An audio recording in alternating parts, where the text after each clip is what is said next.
Baliho bergambar Ketua DPR RI Puan Maharani di Kota Batu, Jawa Timur kembali menjadi sasaran vandalisme. Baliho yang terpasang di Jalan Sultan Agung itu dicoreti dengan tulisan Open BO.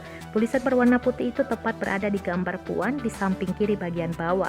Gambar itu telah diturunkan oleh Satpol PP Kota Batu atas permintaan oleh DPC PDI Perjuangan Kota Batu. Ketua DPC PDI Perjuangan Kota Batu, Punjul Santoso mengaku prihatin atas kejadian itu, apalagi kejadian serupa juga terjadi di daerah lain.